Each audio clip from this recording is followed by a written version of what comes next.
Hey everybody, it's Jen. I'm back at the Awaken Yoga class virtual classroom.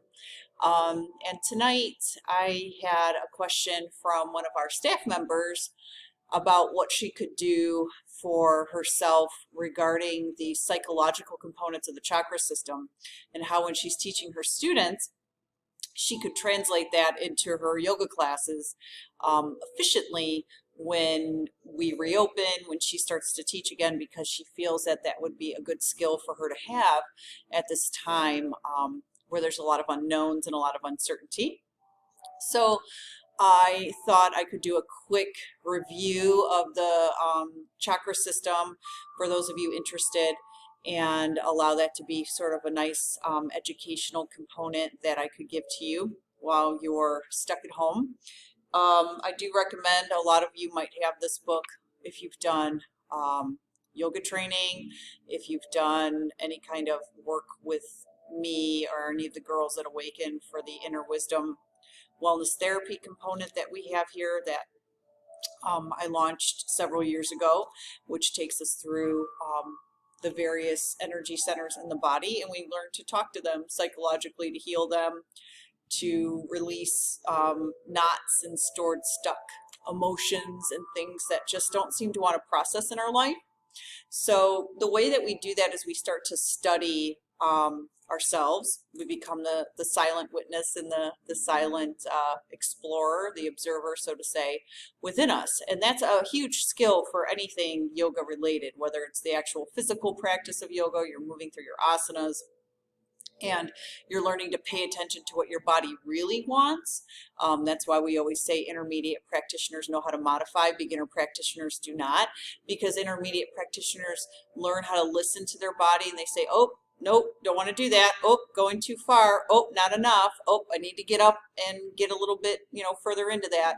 We start to cultivate that inner awareness that maybe wasn't present when we began our yoga practice. And then the other components connect to our meditation practices, our breath awareness practices, where we're learning to drop in, quiet the mind, become a bit more still, a little bit more conscious creators of our reality, so we're not so stuck in the illusion of what we think life should be, or we have expectations connected to this, connected to that, connected to that, that really hold us back from achieving maybe our goals or our innate wisdom, our own inner wisdom, so to say.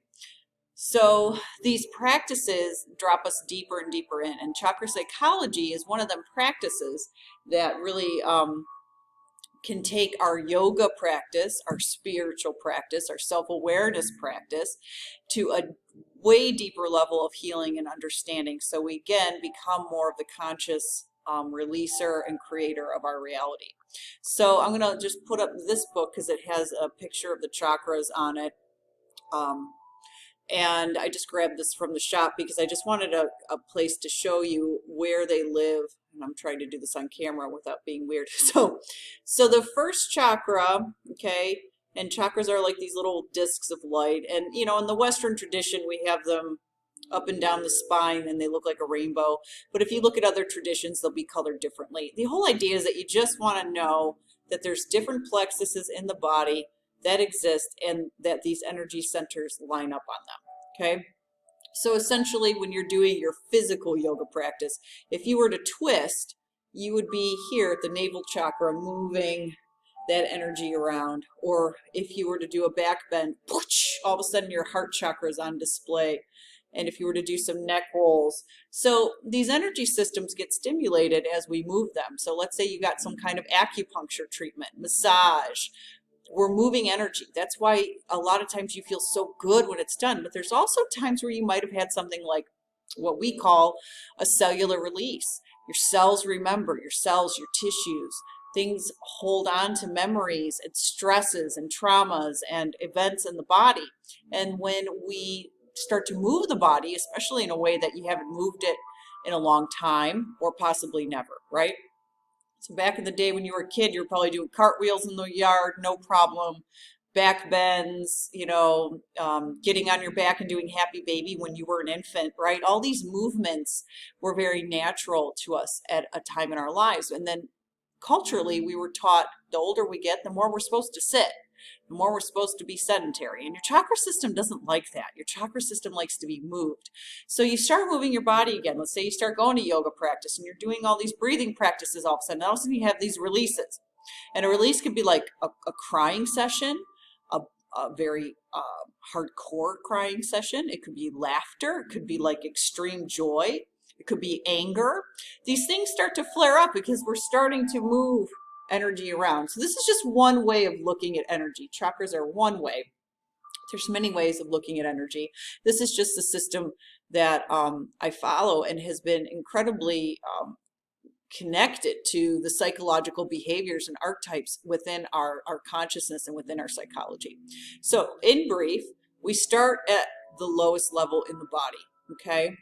And there's a big chakra down here called Muladhara chakra. This is your root chakra.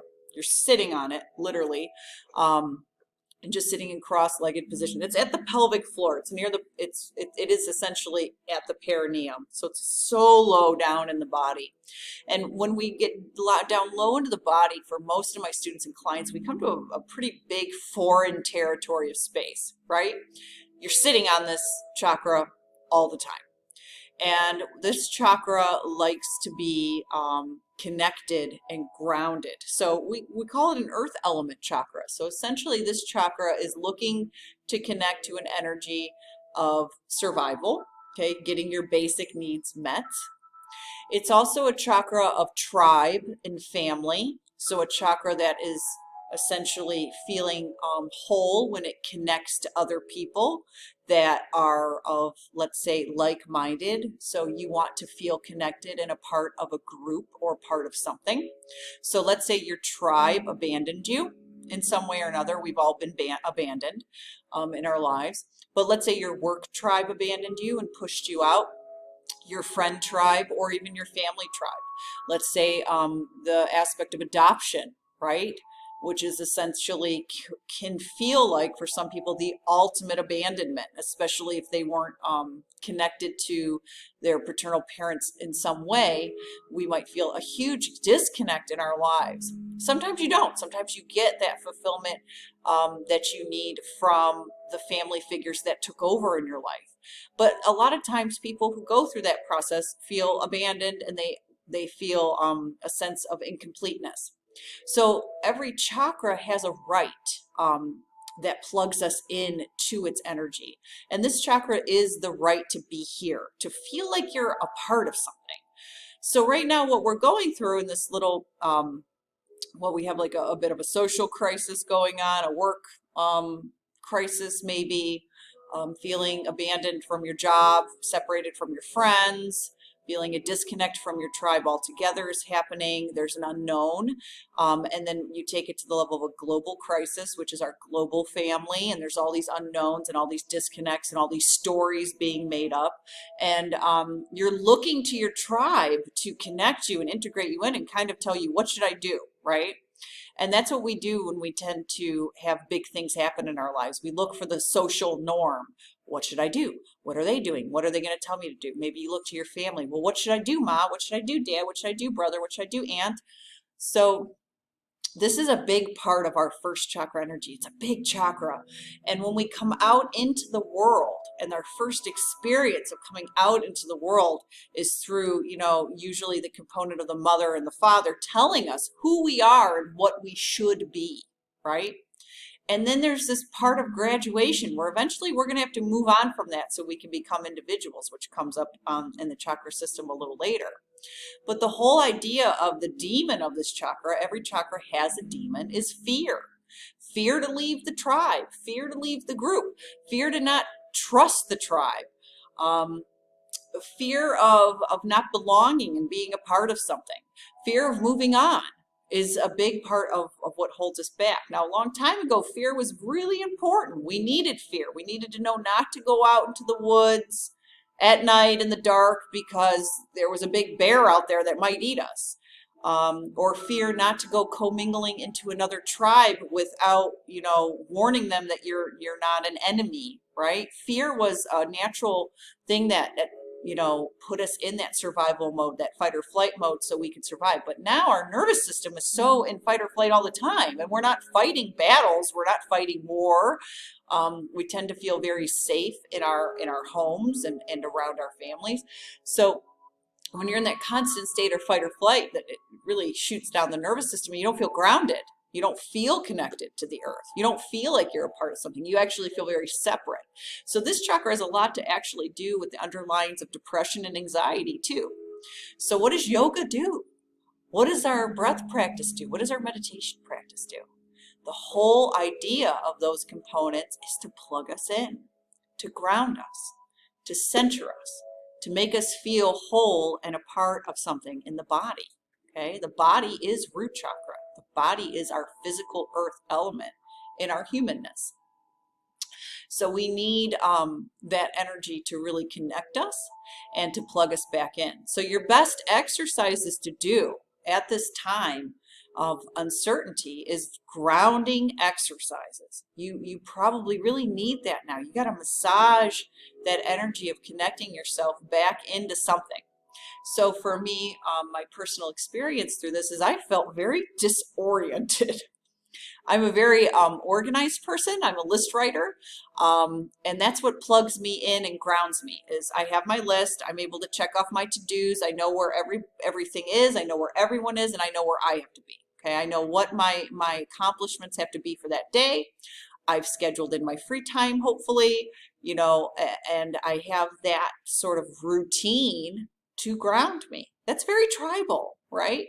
My routine is very tribal because it's connected to everyone and everything around me, right? If I've got to organize staff, if I got to organize my kids, if I have, time I'm spending with my partner, these are things that ground me and make me feel very connected to my home energy, very connecting usually to my body. I have my morning yoga practice, my sadhana, my movement practice, or for a while I was very regularly going around the corner to a park system close by and walking in the woods. So there were all these grounding elements, and then whoosh, it's taken out. And then another huge component of this chakra, and yes, we're already 12 minutes into the root chakra, and I'm just putting a drop in the bucket for you with the root chakra, is money. Money is a part of our survival, right? So the idea of being able to go into the world and provide for my family is now a huge disconnect for me as a small business owner. So for you, it could be, okay, well, you're working from home and this is what this looks like. Okay, so now you're not at your usual, okay, you're at your desk, you're crammed into a corner. Maybe some of you are in the basement working where it's quiet and you're away from the kids. Your pets are climbing all over you, which you probably like. Most people like having their pets around at work. But it can be very disoriented to not have your usual setup. So you're getting used to that, right? But then also a lot of my friends are complaining. Yes, I guess that's probably the word, complaining, is that we can't get outside, we can't go anywhere, we can't do anything. So the whole aspect is to return to home. Okay, your root chakra wants you to return home. So we take the breath in, we inhale, and we exhale it down the spine and out the tailbone. And that's a simple practice you can do. Inhale, exhale, down the spine and out the tailbone, rooting down into your grounding cord of energy. Okay, maybe even visualizing you have roots or a cord of energy just hugging you into the earth right now. Visualizing yourself. Right now it's not quite warm enough to do this outside, but you can when it gets warm. But visualizing yourself laying under a tree out in the woods, or if you have the pleasure of having a large yard and you have a tree you can climb in or lean against right now and just sit and ground. I know a lot of you are going to make fun of me for saying that, like, oh, tree hugger. But that's really not about it. It's just about being in nature. We come from nature. I mean, we didn't have homes and roads and malls and fluorescent lighting and cell phones, 100 and some years ago. So let's say 150 years ago, there was none of that. Okay, so plugging ourselves into nature is very important. This chakra is very disconnected from, it's cut off from it. One thing too is the whole the temperature gauging, how there's so much sensitivity to hot and cold now. It's unbelievable. Within 1 second, people are uncomfortable by walking out their door and experiencing the natural elements. So, the more you turn your heat way up, or you turn your air conditioning way up, your nervous system can't get used to it. You're going to go outside and of course you're going to be dissatisfied because your natural temperature is never going to match what's outside. So even just, refraining from getting in the car and immediately turning on some kind of temperature device, right? It's not always about being totally comfortable. Yoga is really a big practice about being uncomfortable. We have to learn to separate ourselves in order to become whole. Yoga means to yoke. It's an awful word, I know, to yoke. But to come together. But how can we possibly come together unless we pick up the pieces that were all laying around and apart? So some of those things is just getting really uncomfortable, right? So one thing I can tell you that I do is I literally never turn on the air conditioning in my car in the summer. I leave the windows down. I want my kids to feel the air. I want them to hear the sounds. I want them to look outside. They're not allowed on devices in my car. We listen to music. That's good, right? But to feel the elements and to feel hot, just feel hot, or to feel cold. Ooh, feel cold, right? You can always put on another layer and think of the service that you're doing to the environment. That's our biggest earth element, our biggest root chakra holder is Mother Nature. What can I do to serve the environment today? Well, maybe I won't turn the air conditioning on today. Maybe I'll just leave the windows open, right? We can all survive. We'll turn on a fan, takes up less energy. These are just some ideas of how to plug yourself back in down into your roots, okay? And then the last thing is, as I just did a short video on this, is the home sanctuary, right? Setting up a facet of connection in your home is a huge, wonderful way to connect root chakra energy. So when I did the last video, and you can check it out on the YouTube page, it's more about an individual sanctuary. But what about a family home altar? Right? Where everybody puts something on there. So, I have a lovely fireplace with a mantle, and maybe you got pictures of your family up there. That's a great tribal root chakra thing to have, is family pictures, right? But, maybe there's just another more sacred facet to it. Maybe you add a little bit to it. So these are just all things you can do, eating healthy, grounding foods. Root vegetables are good to ground us, soothing soups. Things that aren't filled with a lot of wispy, leafy type things, but more grounded things that grow in the earth are essentially your best root chakra foods. And things that make you feel grounded, not heavy, but grounded and centered. And taking those long breaths and dropping them down into the earth. As far as the yoga poses go, forward bends, very nourishing to the lower body. And giving yourself that sense to come forward, to quiet and still and go within are good. The big standing poses, your warrior poses, where you get to be fierce and draw your swords and work your legs a little bit. Those are wonderful root chakra things you can do. And then journaling, right? Introspection is going to be good in all the chakras. So we'll, continue this conversation into the other chakras as well. But with the first chakra, journaling about your fears. That's something I would tell my clients to do after our first chakra inner wisdom session. It would be, okay, pull out your notebook, write down the word fear and everything it's connected to, okay? Because these are going to be things that hold us back in our life. Is it a fear we necessarily need to have? And just start to work through that element of fear a little bit. There's also the notion of I am. Just constantly, we're always, I am, I'm tired, I'm hungry, I'm angry, I'm this, right? There's a lot of I am going on. Or I have.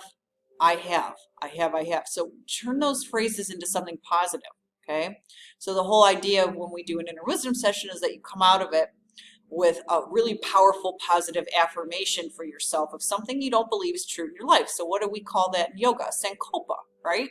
Sankalpa are these big, heartfelt intentions that are going to make us and the world a better place. So if you start at the root chakra with those intentions of I am, okay? So I am ready for change. I am embracing all that comes forward at me in my life. It feels good to say, right? It feels light, okay? But it also feels nourishing and down low in the body. And my body's responding to that, okay? And then I have all the support I need. I have everything I need. And I really believe that right now in this moment. I do. I have everything I need, right? I have everything I need. I have the support I need. I have the energy to become still and grounded. Okay? So maybe you take a few breaths, go back, rewind this, write those statements down, take a few breaths, light a candle, sit with that, and work those into, your daily practice. Okay, so maybe I'll continue to post some more stuff on the chakras. We'll leave this as a little teaser for you for now, as I continue to move forward in the virtual classroom for you. If you have any feedback you want to give of experiences you have with the root chakra after watching this, please, feel free to post them there and keep the community going and learning. If you have specific questions, let me know. There's so much more tied into the root chakra, but we're hitting 20 minutes, and I think it's enough. It's enough at this time. So just remember, we're where we started, down low here in the body. And this author, Anna Dea Judith, lovely author. Wheels of Life is the original chakra manual. So if you're looking for something to read or you have a copy in your home, I recommend it. And I do have some copies for sale on our shop online. All the best to you all. Namaste. Happy root chakra time.